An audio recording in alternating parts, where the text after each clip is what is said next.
40-45 साल से कांग्रेस की हुकूमत है। आज भी हम लोग गंदा पानी, वही पानी पीते हैं जो गटर का आता है, वैसा पानी हम लोगों को आज मिलता है। हम लोगों को बार गुलबर्गे में हिंदू मुसलमानों को हम सबको इत्तेहाद में आकर एक फैसला लेना है कि जब भी मार्केट में कोई मसला आता है, जनता दल पार्टी की तरफ से हम लोग नासिर हुसैन उस्ताद की टीम आप लोगों के लिए हमेशा उतरकर आपके हक के लिए लड़ते आई है। जो 5 साल हमारे गुलबर्गा नॉर्थ के गुजरे हुए हैं, जो फेलियर्स हुए हैं, यहाँ पर हम वो चीज़ों को सामने रखना चाहते हैं। पहले तो मैं ये बताना चाहता हूँ कि जनता दल पार्टी मर्द और औरत की क़ियादत में फ़र्क नहीं करती। हम लोगों के लिए मर्द और औरत एक समान है। जितना एक मर्द उससे ज़्यादा हम एक औरत की इज्जत करते हैं। पर माहौल और हालात गुलबर्गा, कर्नाटक और हिंदुस्तान के ऐसे बदल रहे हैं जहां पर हिंदू मुस्लिम का प्लेकार्ड किया जा रहा, डेवलपमेंट की बात की गई तो वहां पे जात धर्म को बीच में लाया जा रहा। तो हम नौजवानों का फर्ज बनता है कि रोड पे उतरे और लोगों में ये इंतशार होने से बचाए, लोगों को बताए कि हम हिंदुस्तानी हैं, चाहे हिंदू हो, मुस्लिम हो, सिख हो, ईसाई हो, हम पूरे एक हैं और हम सबको मिलकर गुलबर्गा, कर्नाटक और हिंदुस्तान की डेवलपमेंट के ऊपर ध्यान देना चाहिए। Gulbarga north, Gulbarga district, Gulbarga constituency में ये कांग्रेस और बीजेपी की हुकूमत में आप बताइए मुझे क्या डेवलपमेंट प्रोसेस आया। गुलबर्गा नॉर्थ में 40-45 साल से कांग्रेस की हुकूमत है। आज भी हम लोग गंदा पानी, वही पानी पीते हैं जो गटर का आता है, वैसा पानी हम लोगों को आज मिलता है। हम लोगों को आज कई सारे बच्चे एजुकेशन में पीछे हो गए। एजुकेशन की अगर बात करें तो आप रेशियो निकाल के देखिए, तालीम और एजुकेशन में हम लोग 40% पीछे हो गए और इलिटरेशन बढ़ गया। ये इसलिए बढ़ गया क्योंकि स्कूल्स की और कॉलेज की फीस ज़्यादा हो गई। जो गरीब मुस्तहिक है वो लोग इतना फीस कहाँ से लाएंगे, लाखों रुपए कहाँ से लाएंगे। मजबूरन वो लोगों को अपने बच्चों की एजुकेशन को डिसकंटिन्यू कराकर वो लोगों को कारोबार पे बच्चों को लगाना पड़ रहा।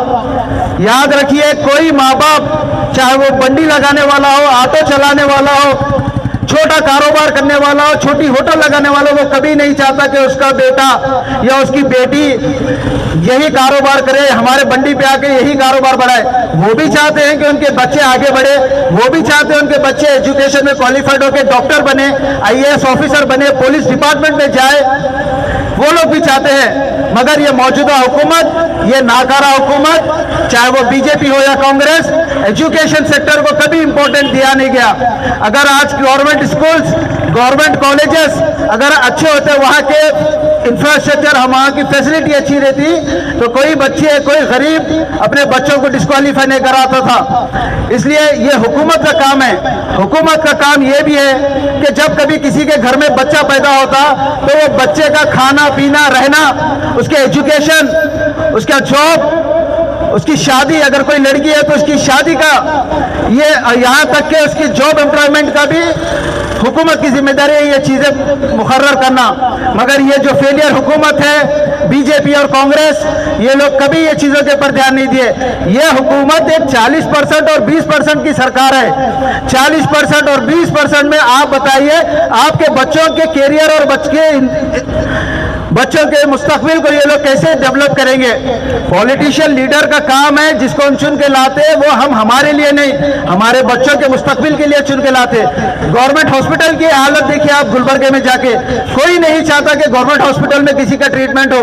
जो बहुत ज्यादा मुस्तहिक है वो लोग मजबूरन गवर्नमेंट हॉस्पिटल जाते हैं। हम लोग गए गवर्नमेंट हॉस्पिटल, हर मसले में गवर्नमेंट हॉस्पिटल जाते, वहां पे ना डॉक्टर्स की फैसिलिटी, ना नर्सेस की फैसिलिटी, ना इंफ्रास्ट्रक्चर की फैसिलिटी। क्या हुकूमत का काम नहीं है गवर्नमेंट हॉस्पिटल्स को सही किया जाए? वहां पे फैसिलिटी ना रहने से यही गरीब मुस्तहिक लोग मजबूरन प्राइवेट हॉस्पिटल को जाना पड़ता, जहां पे लाखों रुपए इनको देना पड़ता। कई ऐसे लोगों को हम लोग देखे जो पैसे ना होने के खातिर अपना इलाज तक नहीं करे, मरने का इंतजार करते। ऐसे लोग, शर्म आना चाहिए यहाँ की हुकूमत को। और जॉब एम्प्लॉयमेंट की बात, कई सारे बच्चे आज गुलबर्गा में बेरोजगार है। क्या मौजूदा हुकूमत, चाहे वो कनीज मैडम फातिमा हो या बीजेपी से अप्पू गौड़ा हो, क्या इनका काम नहीं था कि गुलबर्गे में रोजगारी को लाया जाए, गुलबर्गे में फैक्ट्रीज को लाया जाए? हम लोग मजबूरन घर छोड़कर हम लोगों को बेंगलोर, दिल्ली, मुंबई, गल्फ कंट्री में, फॉरेन कंट्री जाना पड़ता है क्योंकि यहाँ पे रोजगारी नहीं है। हम लोग जाते हैं, हमको उसकी तकलीफ का अंदाजा है। अपने माँ बाप, अपने भाई बहन, दोस्तों को, हिंदुस्तान के कल्चर को छोड़कर हम लोगों को वहाँ पे जाना पड़ता है नौकरी करने के लिए। वहाँ पे जो रहते हैं वो लोग समझते कि यहाँ पे बैठ के जो फेसबुक पे कमेंट करते हैं, ये लोगों को ये बात का एहसास नहीं है कि कितनी तकलीफ से हम लोग वहाँ पे नौकरी कर यहाँ पर पैसा बेचते। तो यहाँ की मौजूदा हुकूमत कांग्रेस का एक आईटी मिनिस्टर बना था, क्या उसका काम नहीं था यहाँ पर इंडस्ट्रीज को लेकर आए, सॉफ्टवेयर कंपनीज को लेकर आए? ये लोग नहीं करेंगे क्योंकि ये लोग कमर्शियल सोच के लोग हैं। इनके दिमाग में सिर्फ पैसा भरे हुआ है, इनको सिर्फ पैसा जो मतलब है, इंसानियत से मतलब नहीं है। इसलिए ये इनके फेलियर से बताने के लिए कोरोना कोविड के टाइम पे आप बताइए, सोशल वर्कर्स को छोड़कर कौन से पॉलिटिकल पार्टी रोड पे उतरी, लोगों की मदद करी? एम्बुलेंस की फैसिलिटी नहीं थी। सोशल वर्कर्स, हम जैसे लोग, जनता दल पार्टी की टीम, हम लोग अपने प्राइवेट गाड़ियों में कोविड पेशेंट्स को लेकर गए हॉस्पिटल में। कई सारे लोगों का इंतकाल, डेथ हुआ, वो लोगों को हम हमारे गाड़ियों में लेकर आकर उनकी तदफीन का काम किए। कहाँ थे ये लोग? ऑक्सीजन सिलेंडर के लिए लोग मारे मारे फिर रहे थे, परेशान थे। कहाँ थे ये मौजूदा हुकूमत? ये बीजेपी और कांग्रेस, गुलबर्गा नॉर्थ और गुलबर्गा साउथ, कई सारे लोगों का इंतकाल हुआ, कई सारे बच्चे यतीम हुए। मगर आज हमारे लोग पैसे चाहिए वोट के लिए। कोविड में इतने लोग मरे, वो छोड़ दो, मर गए होंगे, मगर हमको पैसे चाहिए इलेक्शन में। हम लोग बंडियों का मसला है यहाँ पर, मार्केट से ये लोग हटा रहे, कॉर्पोरेशन कमिश्नर ये लोग हटा रहे। नहीं, वो खत्म हो गया। अब हमको पैसे चाहिए वोट डालने के लिए। खवातीन, हमारे बच्चे परेशान हैं, हमको स्कॉलरशिप नहीं मिली, हमारे बच्चों को स्कॉलरशिप नहीं मिली, हमको पेंशन नहीं मिल रहा, वजीफा नहीं मिल रहा, हम परेशान हैं। मगर इलेक्शन है जब, हमको वोट के पैसे चाहिए। आप लोगों की ये बुज़दिली की वजह से, आप लोग ये जो वोट के पैसे लेते हैं उसकी वजह से आज हमारे पास ये बेरोजगारी आई है। आज हमारे बच्चे क्राइम की तरफ जा रहे, नशा की तरफ जा रहे। अगर आप लोग, जनाब मरहूम खमरुस्लाम साहब बोले कि मार्केट का कोई मसला है तो पहले जाके ठहरो बोलकर, जब ये लोगों को हटाया गया, जब कहाँ था जब कहाँ थे ये कांग्रेस के लोग? बंडी के लोग परेशान होकर 45 दिन तक ये लोग बंडी नहीं लगा सके और मैडम के घर पे जाते रहे ये लोग। जब कहाँ पे थे लोग? जब कभी भी एक कौम के ऊपर परेशानी आती, जब किसी को इनकी जरूरत पड़ती, मैडम बेंगलुरु में रहते, हैदराबाद में रहते, यहाँ पे रहते। अगर इनको बेंगलुरु हैदराबाद जाना था तो इलेक्शन क्यों लड़ रहे? ताज्जुब की बात तो यह है कि अभी भी वो इलेक्शन लड़ना चाह रहे, इतने फेलियर्स होने के बाद भी इलेक्शन लड़ना चाह रहे। ताज्जुब की बात है। बहरहाल यहाँ पे जितने भी वोटर्स हैं, मैं उनको ये कहना चाहता हूँ, सोच समझ के ये बार वोट दीजिए। ये इलेक्शन नासिर हुसैन उस्ताद का इलेक्शन नहीं है, याद रखिए। ये इलेक्शन आप लोगों का है, आपके बच्चों के मुस्तकबिल के लिए ये इलेक्शन है। अगर अगर बच्चों का मुस्तकबिल बनाए तो याद रखिए, आपके पड़ोसी जो परेशान और गरीब है, उनके बच्चों के मुस्तकबिल का सवाल है। हम लोग ऐसा लीडर चाहते हैं जो एम्प्लॉयमेंट, रोजगारी, एजुकेशन, हेल्थ सेक्टर की इंप्रूवमेंट की बात करे और वो लेकर आए। हमको ऐसे नाकारा एमएलए या ये लोग नहीं चाहिए जो सिर्फ कमर्शियली सोचे, 20%, 40% सोचे। किसी को भी अगर एक काम के लिए लेटर हेड भी होना है तो ये लोग पैसे लेते हैं। ऐसे लोगों को हम चुन कर लेकर आए। हम लोग भी दिए थे कनीज मैडम फातिमा को माँ का दर्जा, मगर ये माँ, याद रखिए, यहाँ पूरे बंडिया वाले हैं, मैं आप लोगों को बोलना चाह रहा हूँ, ये माँ सिर्फ अमीर लोगों की माँ है, ये माँ सिर्फ गुत्तेदारों की माँ है, ये माँ सिर्फ कॉन्ट्रैक्टर की माँ है, गरीबों की माँ नहीं है ये गरीबों की माँ नहीं है ये। और हमको नहीं चाहिए ऐसी माँ। हमारी माँ है, अल्हम्दुलिल्लाह हमारी माँ है, नहीं चाहिए हमको ऐसी माँ। इस बार हमको चाहिए एक लीडर, एक कायद चाहिए हमारे को, नासिर हुसैन जैसा कायद चाहिए। नासिर हुसैन के उस्ताद के साथ साथ उनकी ऐसी टीम है जो हमेशा आपके मसले मसाइल में आकर ठहरी हुई है, हमेशा लड़ी हुई है आपके साथ और कभी पीछे खत्म नहीं उठाई। इसलिए आप तमाम लोगों से मैं गुजारिश करता हूँ, ये बात सोच समझ कर वोट दीजिए। जनता दल पार्टी को इख्तियारी मिलाइए।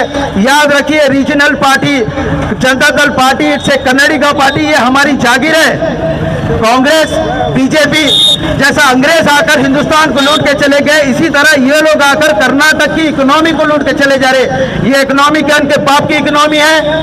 ये पैसा हम लोगों का है। एक छोटा बच्चा चॉकलेट खाता ना, उसके भी टैक्स ये लोग पे करते। ये हमारा पैसा है। हमारे पैसों को ये लोग गलत ऑर्गेनाइजेशन को फंडिंग कर ये लोग जिता के ला रहे। बीजेपी पार्टी ये कि कांग्रेस की पार्टी है। परसों स्पीच में बोलता है कि गुलबर्गा पाकिस्तान बनता था अगर मोदी नहीं आते तो। आप बताइए, यहाँ पर हिंदू मुस्लिम हम सब लोग मिलकर काम करते, सब लोग मिलकर काम करते। कभी हम लोग इख्तिलाफ ले, कभी हम लोग हिंदू मुस्लिम की बात करें। ये कैंडिडेट बीजेपी का बोलता है गुलबर्गा पाकिस्तान बनता था मोदी अगर नहीं आए तो। मोदी आने से पहले क्या पाकिस्तान हुआ था गुलबर्गा? इससे इसकी घटिया सोच मालूम होती है। इससे इसका एक एजेंडा मालूम होता है कि हिंदू मुसलमानों के बीच में फसाद डालना चाहता है। क्या आप लोग ऐसे बीजेपी कैंडिडेट को जिता कर लाएंगे जो कि हमारा जो हिंदू मुसलमान का भाईचारा है, जहां पर हम सब मिलकर रहते हैं, मिलकर कारोबार करते हैं, हिंदू मुस्लिम को जिताता है, मुस्लिम हिंदू को जिताता है। ऐसे वक्त में, ऐसे टाइम पे, ऐसे जो क्रिमिनल सोच रखते हैं, ऐसे बीजेपी हुकूमत बंदे को जिता कर लेकर आएंगे आप लोग। इस बार आप लोगों को सोच के फैसला लेना है। इस बार गुलबर्गे के हिंदू मुस्लिम को, सारे जात धर्म वालों को इत्तेहाद में आना है। पैसों की साथ दीजिए, कुमार सर का साथ दीजिए, नासिर हुसैन उस्ताद का साथ दीजिए। और इस बार हम लोगों को जनाब नासिर हुसैन उस्ताद को भारी मात्रा से जिता के लाना है। बस आपसे यही उम्मीद करता हूं, जो भी करिए सोच समझ के करिए। बस इतना कहता हूं, तकलीफ है दिल में, वो तकलीफ को आप लोगों के सामने जाहिर कर रहा हूं मैं। याद रखिए, यहाँ पर हिंदू मुस्लिम हम सब लोग हैं।